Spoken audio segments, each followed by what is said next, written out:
Hey everybody, it's Pat Jones, and I'm back with another Turf Zoom brought to you by Aquatrols. I'm joined today by my friend Jennifer Torres. Jennifer, how are you? I'm doing great, Pat. How are you? I'm good, but I don't have the job that you have. How was your crazy season out there in New Jersey? It's definitely been a crazy one with the drought situation that we've had here, and I am very, very thankful for my brand new Rainbird irrigation system that was installed last fall, because I wouldn't be where I am now if I hadn't had that this year for sure. That's fantastic. Isn't it funny how one capital improvement can change your life? It definitely changed mine. It made life a whole lot easier here at Westlake. So here we are in September, and we're getting ready for the quote unquote off season, but you're pretty busy still with other stuff. Tell me what you're doing and what you hope to accomplish here in the off season at Westlake. Right now we're right in the nitty gritty of cultural practices, getting all our greens aerated last week, Thursday and Friday. The crew's out there working on teas today, and hopefully tomorrow we can finish that up.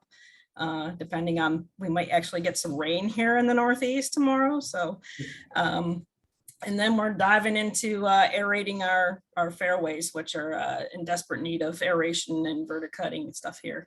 And then during the wintertime, we'll be trimming trees and doing any kind of capital projects that we can get done if we don't have bad snowstorms and stuff like that here. Doing the usual stuff. That's great. Yeah. Hopefully, the usual stuff will be simple and handleable. So you keep yourself busy in a lot of ways. You have a busy family. Tell me about your family and you actually get to work with one of them a little bit. I do. I've got three kids, one of which is my son Ricardo, who works with me here at Westlake, and he's going to be going off to Rutgers this winter, and hopefully following the same path, and maybe even doing. Hopefully, as any parent would say, I hope he does even better than I have. So, but it's been great working with him. All of my kids, even my granddaughter, have at one point or another come in and helped me on the course.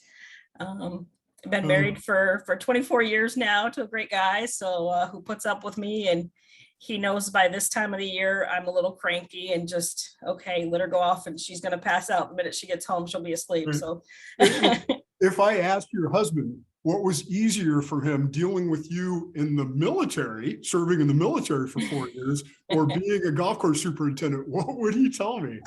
It would probably be a mix. I mean, we actually served together. He was a mechanic in my unit. That's how we met. And we got along really well. And it's tough being the spouse of a superintendent. Everybody will tell you that, no matter if you're a man or a woman, it's right. Tough. Yeah, it's never changed, but it does take a certain kind of spouse to be cool with it. Yeah. And I'm glad that you found one of those. So you've kept yourself busy the last few years on top of everything else you were doing by being involved with the New Jersey chapter and getting involved with National Golf Day, where you and I saw each other not too long ago, back when we did those things, and we're doing them again. How satisfying has it been to be involved with leadership activities? It's so great to give back to the industry that has literally changed my life. If there's any way that I can reach out and help a fellow superintendent, we correspond via emails, we correspond via Facebook and Twitter. Just it's a great way for them to communicate back and forth and let us know what they need. If there's any way that we possibly can help out, I just enjoy doing that and helping out in any way I possibly can. Right.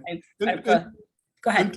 And telling the story to people who don't necessarily understand it, the Congress people and the senators and the local officials that don't understand the story of golf. How rewarding is it to go out and to help them understand, hey, there's more to this than just a game? Yeah, just getting in those rooms and talking to them. They didn't really realize the science that's behind it and all the education that we do have. Being able now to go into those rooms with our BMPs and now a lot of us have taken that state BMP and broken it down to a facility level so that they know that our heart is about the environment. I mean, Pat, none of us get into this business without caring about the environment. I grew up on a farm. I was, nature has been my life since day one. So I'm going to go out of my way to do everything the way it should be done and protect it for future generations. Yeah. When people ask me, define what a golf course superintendent is, I always say she or he is a steward. They're stewarding a piece of property that may have been there for 100 years. It may have had a dozen other stewards before you, and now you have that role. So I think it's great that you embrace that. Yeah, definitely embrace it. Like I say, it's where my roots are at. So, I grew up, I was daddy's girl, always out on the tractor with him. So, my heart's in it. Well, I hope you pass that along to your grandchild, because grandchildren are the best. So you, on top of everything else, made sort of a pioneering move recently, and it's a very exciting move for those of us that are old and we've been part of this industry for a long time and been seeking some change. You are officially a candidate for the board of directors for GCSAA. And I know, as far as my recollection goes, you're the first female to officially become a candidate. What prompted you to make that decision? Who did you talk with, and how did you come to make that decision to run for the board? Well, as everybody knows, we spent a lot of time down in Pine Needle in June with the U.S. Women in golf, Open, right? Yep. and the women's turf team, and we all got together, and we were in a room, and our president and vice president were there, Kevin Breen and Kevin Sutterman, and that we all were talking about the future of what the women hold, and they came out with a phrase. And I know that they didn't mean it in the wrong way or anything, but they said, we'd love to have a woman on the board someday. And those words kind of lit a fire in 31 women. And we went back to the area we were staying at that night. And we all said, look, someday needs to be today. The world is changing. We see it in every aspect of life. I mean, I'm a big soccer fan, and to see the women's soccer team finally getting equal pay for equal play, it's something that's been coming for a long time. And I don't want my campaign to be all about the women. Obviously, I'm a woman, and I'm embracing that, and it's an awesome thing. But if I was relying on just the women to fulfill this movement, there's only 2% of us in GCSAA. So it's not just about the women. It's about bringing in people to this industry that just don't even know we exist. I want to get a movement where we're getting ourselves into classrooms with kids when they're making that decision. What am I going to do for the rest of my life? And at 18, I didn't know what I wanted to do with my life. I thought I wanted to be a graphic designer. And I ended up in the military, and then I eventually ended up in a career that I love. So I think if we get into those classrooms and interact with kids that are making that decision, their juniors and senior years in high school, and just tell them about the opportunities this industry has. It doesn't have to be just golf. I mean, there's the athletic fields. I mean, if a kid realizes, hey, there's a crew that has to take care of that field down at Lincoln Financial, right. There are so many avenues people can go, and they just don't know how to get there. They don't even know it existed. For me, if I hadn't had a friend that moved down the street from me, I wouldn't be where I am today. Right. It's we get here by who we know, not and I want to change that. I want it to be able to be something that everybody knows there's a career there, and it may just bring more people into the industry. There are a group of committed women right now, and what I love about this is it's boiled up from them. It's not some program that we all created. It's been natural, and it's come up, and it's all been about sharing how great this profession can be for women. So your efforts on social media, the efforts, Kayla and a lot of the other women that have been involved with this, telling the story on social media, I think has been the single most important thing I've seen develop in this industry in a decade. it's very, very positive. So anything we can do to take care and make that happen even more, I think is great. But doesn't it also, you know, I think we talked about earlier about going to Washington and lobbying, things like that. Isn't it also appropriate that we're diverse in our leadership and that we can tell a story with that in mind? Absolutely. You know, if you looked at that board and you saw somebody like me on there, it might encourage other people as well, you know, and that, you know, we're taking that idea of diversity and we're moving on and we're pushing forward with it. So absolutely. Yeah. But at the same time, you and I have talked. You have more to say than just, hey, I'm a woman and I'd like to represent women in the industry. You've also done a lot of advocacy work, and I think you have some good ideas about other stuff. What are some other things that you want to make sure that you're a voice for if you're elected to the board? Well, just a continued voice for, you know, what's happening with our legislatures. Like here in New Jersey, there's a possible ban on two-cycle engines. And what will that do to not only the golf side, but the landscape side as well? A lot of people are not prepared to take on what that bill possibly would mean. You know, where am I going to store all of these batteries that need to be charged? How long are they going to stay viable? How many of them am I going to be able to even purchase? Right. You know, I come from a private club, but money is not unlimited, and that will take away from other things that I need. Possibly even the extra money I need to pay staff would be cut into to buy, you know, things that my government thinks needs to be purchased. So, Right. you know, if we can work hand in hand and continue the conversations with, you know, our people in government, it's definitely a plus for them and for us. Yep. Yeah.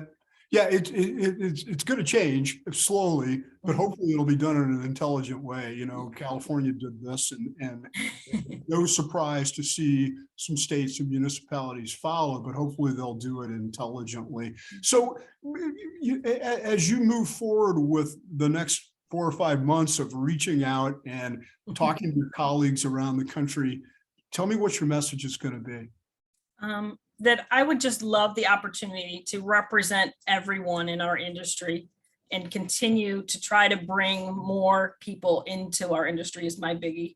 You know, I've reached out on Gary Griggs' site, and the number one thing that everyone is talking about is employees.